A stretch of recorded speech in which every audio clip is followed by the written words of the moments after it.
Alrighty. So, AMA questions. And I guess we should probably give folks a minute or two to really kind of shuffle in.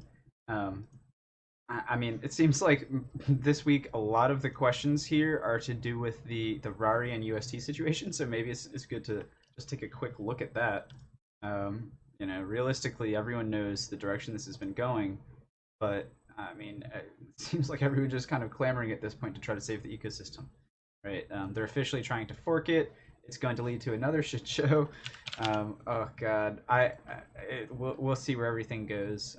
It's been endemic for the ecosystem, but I mean, I'm sure I'll go into more in depth in the questions. But really, I think this is something that is quite good, especially for the Ethereum-based fixed rate system or ecosystem, right? I mean, yeah, I'll just get into it in a second. So yeah, just make sure you guys get in whatever last questions you might have before we get started. And yeah, that's about it from me. I'll give us another minute and then just get straight into it.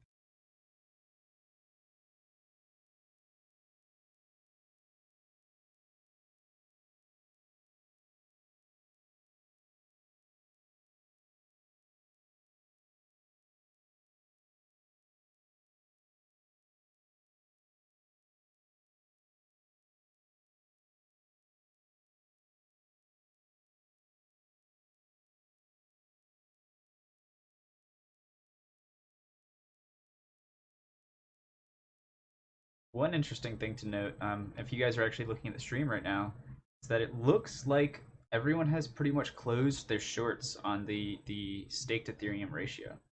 There's really only one place to do this at Euler, and I actually think I was the first person to notice there was a short even happening when the rates on Euler shot up to 15% and then all the way up to about 45% supply and 60% borrow the other day.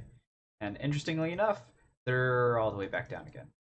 There's still this pretty good differential between the two that allows for this sort of recursive staking, but at this point, it doesn't seem like there is the same sort of endemic risk that there was a few. This is obviously partially due to 3AC coming in and buying up a ton of Ethereum, or rather staked Ethereum with their Ethereum, but nonetheless, there seems to be kind of an equilibrium being reached, and people are starting to kind of calm their jets and freak out a little bit. I'm happy about. All right, yeah. outside of that commentary, let's get into questions. All right. So the first in here, this is the biggest things to talk about are Rari and UST, right? And this is something I completely agree with. On our side, we've had a lot going on in terms of development. We're working on a few initiatives across an EIP, the SSM, just upgrades for Arbitrum, and then as well, all of this just came out of nowhere, right? As far as Rari goes, have we recovered all of the Rari funds? I mean, simply, I'd say, because the word here is all, I'd say no, we haven't recovered all of the funds. But that said, we immediately were able to recover almost everything. We had about 2 to 3 million, probably closer to 2.5 million, within the Fei pool, within Fei Rari. And that left us in a pretty bad spot. Luckily, I was awake the morning that all this happened at like 5 in the morning.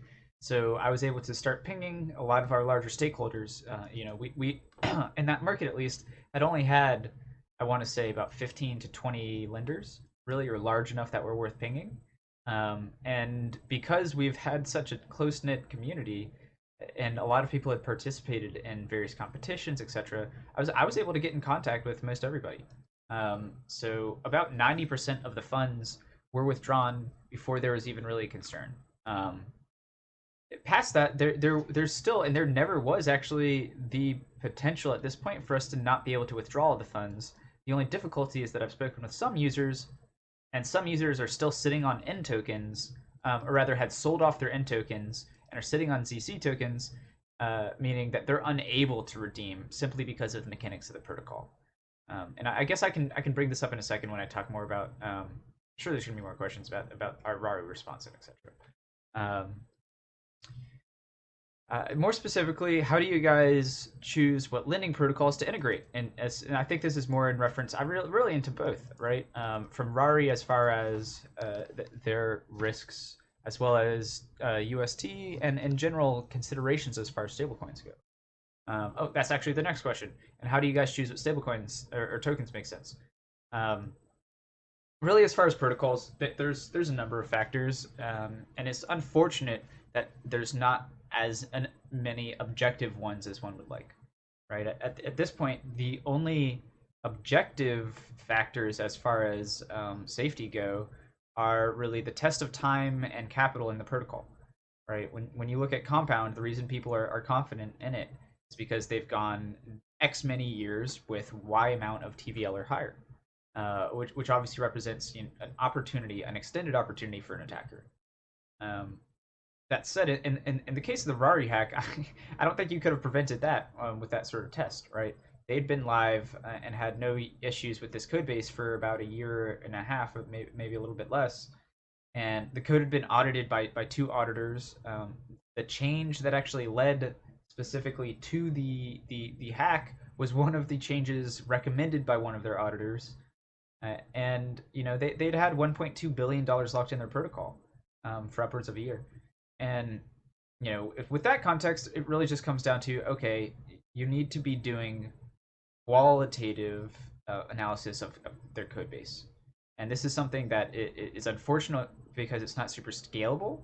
Um, but there is the ability to actually just go in and interact with different protocols and say, hey, there are clearly some inconsistencies and patterns that could be an issue if any any holes had popped up, and this indicates, okay, people don't necessarily have the same sort of tests or other coverage that might be necessary, right? Um, Heuristics like that can be super useful, but it really sucks because they're just, again, they're personal, right? You actually have to personally go into their code base, and a lot of the time they're not objective, right? In the example of the Rari hack again, uh, they had their auditor recommend it. Um, as far as stablecoins, I think this is actually a far more interesting question, because even when you find a stablecoin that has so much covered, there can be question marks behind it. You know, and I'd actually even specifically point to Faye as an example of this, in that with this Faye Rari hack, they have effectively established themselves as an as an insurance fund for the sponsored Rari pools, and that is very interesting. You know, it's a PCV insurance fund, not all actually that different than Avi's insurance fund, except for the fact that they actually deploy capital efficiently, which I mean I suppose is a very large difference. But that means that there is actually some risk even within stuff like Faye that people consider at this point safe, because you know, what if Rari gets hacked and it's a massive hack? You know, can they pay all that out? What would that mean for the collateralization of their stablecoin? You know, stuff like this starts to really be actually a potential question, even though Faye right now is considered pretty much just right behind DAI, right? There's USDC, DAI, and then Faye in my mind. Or I guess USDT, I should probably throw in there too. So I guess, you know, I'm just kind of talking about our thought processes rather than any conclusion. I think the most important conclusion out of any of these is that we're going to be offering our users a variety of risk profiles. And, you know, it will, at the end of the day, be down to our users to make sure they don't, you know, integrate with something that might be slightly more risky, right? It's going to be more risky to use the Faye Rari pool using Faye than to lend USDC on Compound. And you see that in our rates. Um, what are the next steps for the safety module? Um, uh, I guess this is kind of this is something that we had planned to do a little bit quicker, but at this point, obviously, have been putting off due to, obviously, I mean, the things that I already discussed, right? The difficulties with Rari, our choice to push forward with Arbitrum, and then as well all of the market turmoil and thoughts around stablecoins, and then our ability to pause the market. So, you know, with this in mind, I think the next steps for the safety module are to 1000% essentially establish the intention of it. I know that's weird to say, but I was just discussing insurance modules, right? Should the safety module sit there and be in Swiv ETH? Should the safety module be deploying capital elsewhere to try to grow itself most efficiently and provide the most coverage? Right. These are really more philosophical questions rather than implementation in my mind. Um, and I don't know. They're things that need to be conclusively decided before we push forward. Technically, I don't actually think this is very difficult. There are a lot of models out there. I've already built the core staking derivative, right? The liquid token, and all it would really take is us to effectively decide where that capital goes when you deposit it, and what sort of rewards we want to provide folks. Um, I was on the fake call and I appreciated all the kind words. By the way, this is all from 0x Cloud. Um, let's say the Faye proposal passes, which it kind of already has. Does Faye start an insurance program, and what does that mean for your safety modules? Anything cool in store? So this is this is something I mentioned on the Faye call. So let's say Faye implicitly insures pools, and not just partially, but fully insures their pools. What does this mean for someone like us built on top of Faye? One, I mean, off the bat, it's great because that means we don't have to worry as much or at all about whether our users' deposits are safe, right? So we can deploy capital and create markets, Faye markets, without the same perceived risk, even as other places like Compound, which would be spectacular. Um, but then when that interacts with stuff like the swivel safety module, you might end up in situations where funds are over covered, right? Like it depends on exactly the scope of the coverage. If your funds are covered and Swivel decides that the Swivel safety module is strictly to cover issues within Swivel's code base, then of course you wouldn't be double covered. However, that would leave the other protocols like Compound with no coverage, which I don't think is acceptable. And then in the other direction, if you give coverage to every protocol, then in the case of Faye, you'd have more coverage than your liabilities, right? You'd be able to profit off of a hack, which feels like some perverse incentives, right? Like what I don't even know. I don't even know really what the end result would be, right? There could be really malicious ways, right? A hacker deposits to us before he steals his own money and then profits on it. I don't know. I'm sure that would be easy to detect, but there's definitely other malicious things you could do with something like that. So it's something I don't know. I'm thinking about, and the design space hasn't really been figured out yet. There might end up being for an extended period of time programs like that where the coverage is more than the deposits, which I don't know is just kind of interesting. Uh, from Worldwide Weeb. Did anyone on the team lose out with all of the tether or US? Actually, I can't say tether. All of the Terra action. Um, what do you think the impact will really be? And are we really in a bear market? So I don't think anyone technically lost out with the UST stuff.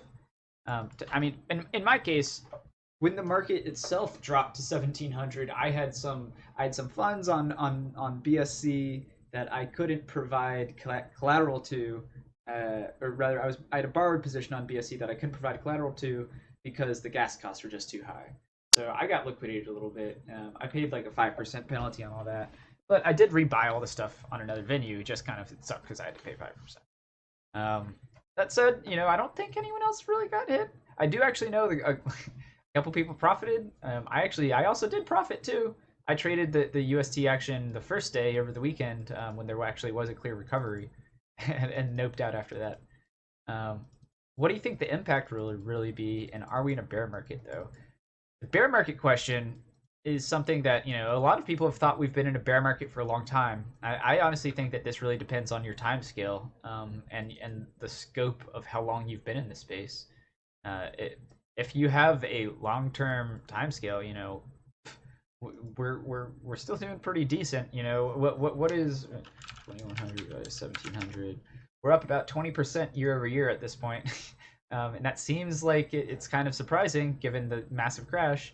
But we actually had a massive crash around this time last year too, and everyone kind of forgot about that. I would actually even say that when we were raising our funding round, it was in the middle of that massive crash, and people freaked out for for literally a week. everyone was freaking out. Everything recovered pretty quickly, and everybody else then saw the funding environment at the end of last year, right? So how do you even define a bear market? It's clear that public equities and everything are in bear market. It's clear specifically that just in general the markets beyond Web3 and crypto are in a bear market. Um, it is unclear for me whether I personally think this is a bear market because I mean I started this project when Ethereum was $80. It's been 2 years since that point, so it does feel to me a bit absurd to say that even if on a technical basis we're down from the peaks pretty significant. And what do you think the impact will be? Well, a lot, a lot.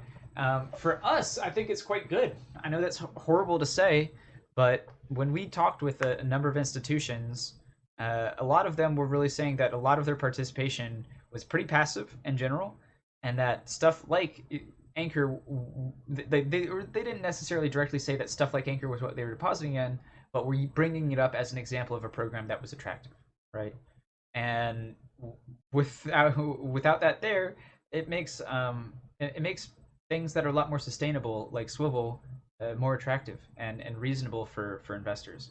Right. So I actually do expect that this is likely pretty positive for the fixed rate space, especially in the Ethereum ecosystem, as investors actually start to price risk properly, which is something that up to this point just hadn't been done. And I'd even say that insurance protocols just hadn't done that either. I bring up Insure Ace as an example of a protocol that had sold their maximum cap of insurance, and it seems like it was completely underpriced. Obviously, you say that retroactively, but in the moment, regardless, it was very cheap. It was cheaper than essentially anything. Uh, Beyond that, what will the market be or impact be? Well, there's going to be some hesitation, especially around new narratives and things like this, as people do actual due diligence, right? Like every once in a while, a project grows a lot really large and blows up. In this case, I think it's larger than ever, and the project had gained more legitimacy than ever before, which means that people will be fearing a lot more. Uh, People feel pretty stupid right about now. It's about pretty much the best way to say it, and they don't want to do that again. Um, what's the route to opening up the Rari market again? Oh, from UT, who I think is new. Asker's role. Um, what is the route to opening up the Rari market again? I'm one of the people affected. I have 10k Fey in the market and just got liquidated during the drop to 1700. And this is really unfortunate, right? And feel free to reach out to me. I don't know. I don't think that this is something that we should really be compensating for, and I'm sure it was like pretty marginal, right? Like if you were liquidated on 10k, then it's probably only like a 50 or $500 liquidation tops, something like that. But nonetheless, it's always really disappointing. As far as the route to the Rari market opening up again, I think it's pretty clear, but it's unfortunate because it's not directly in our hands. Rari themselves, I think as of yesterday or the day before, put forward their official snapshot vote for the reimbursement completely of the pools, which it immediately likely means that they're eligible for reinstatement. I'm not going to necessarily say that I know that for sure. I've talked with the Rari team, and they may need some code changes. It seems unclear to me whether they can just disable an asset as collateral and be okay. But if that's the case, then at the moment that they complete their proposal and actually refill the pools, then we can begin our market again. And beyond this, I think I want to highlight, and this is something I'd like to write a blog on over the weekend, is our security procedures a little bit. Um, in this case, we were able to help everyone get their capital out pretty quickly. I'll say it wasn't a bad situation, but it wasn't clean. In general, you want the ability to pause a single market. Right now, we have the ability to pause all of our markets, not a single market.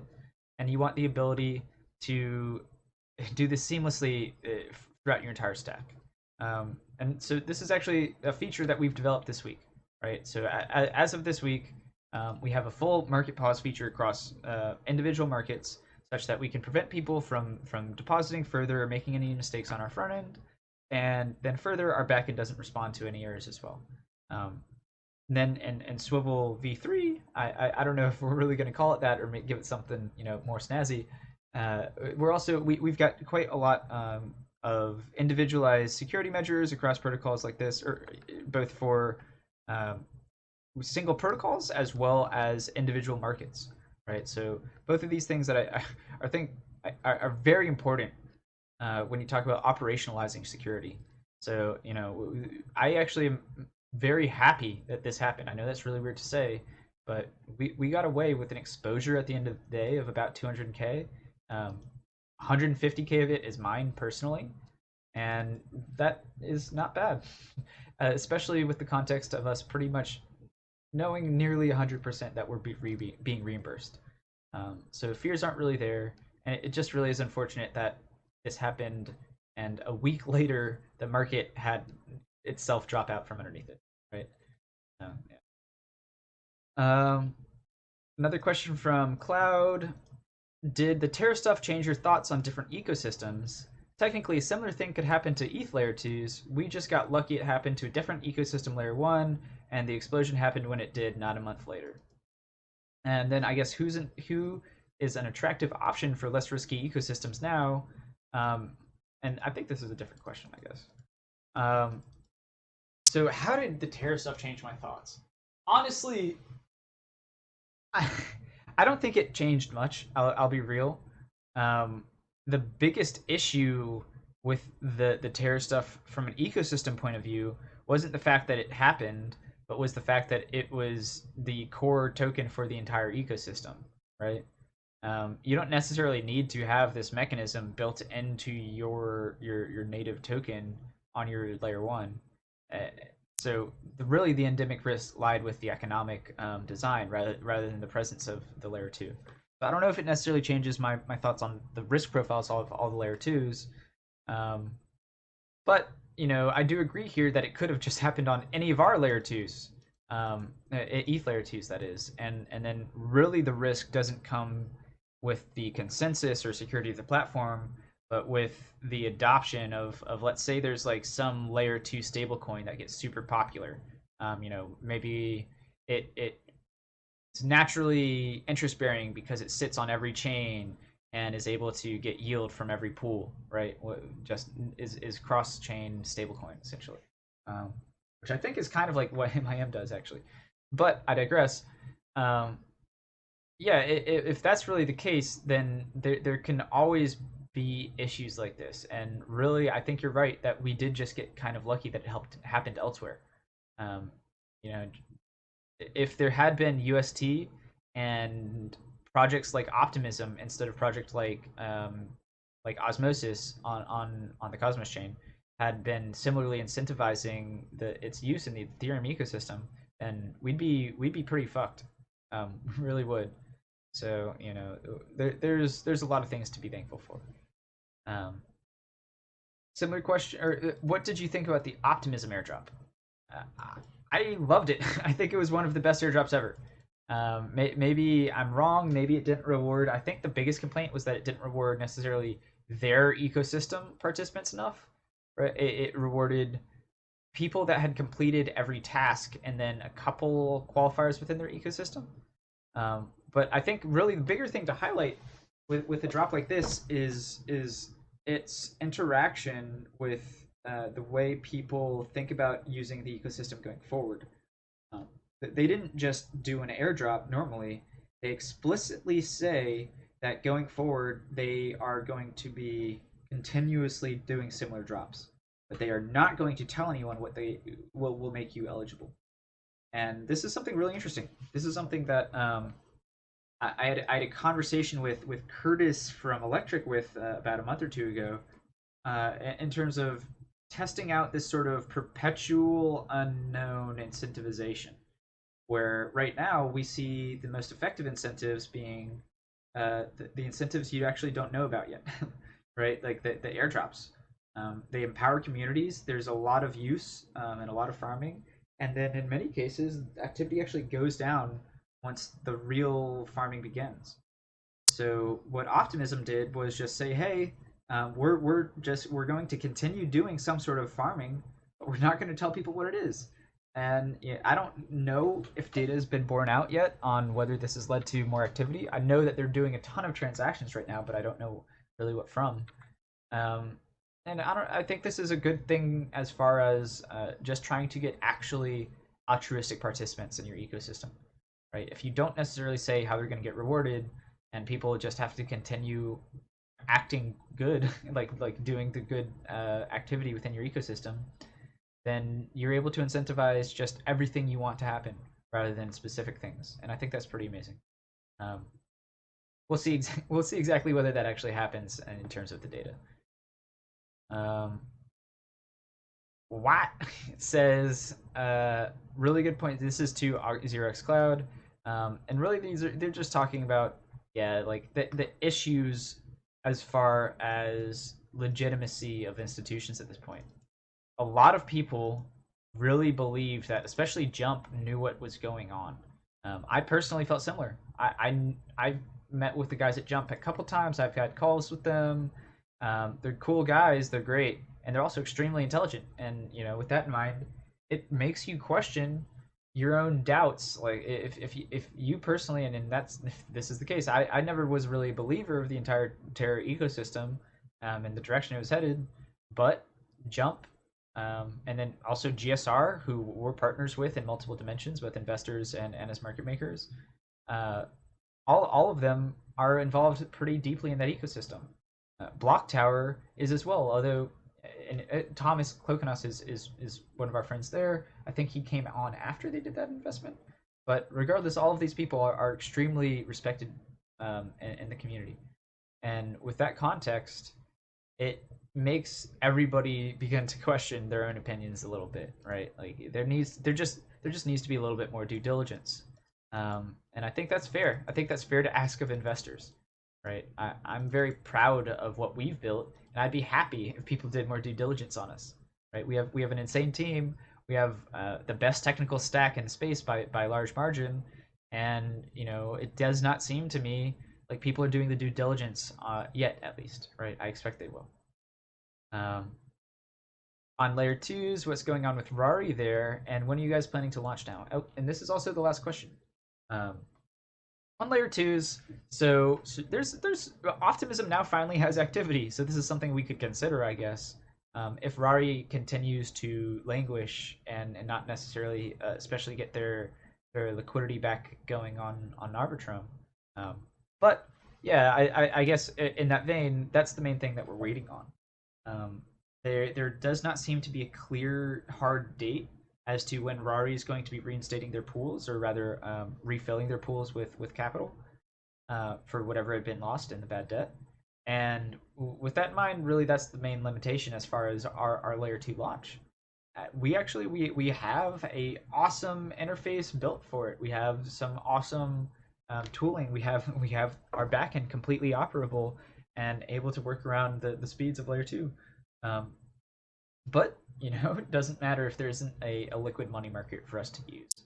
So with that in mind, I do expect that it will be soon. They've been giving us kind of the idea that it's imminent, but what does imminent really mean in Web3? So, and I believe that is it. If there's any I missed, I don't think so. Um, and honestly, I think you guys asked the right questions as far as things go for security and the concerns that are on people's minds right now, right? How do you ensure that you as an integrator know that your deposits are safe? You do due diligence on the stable coins or the assets that you're accepting as deposits.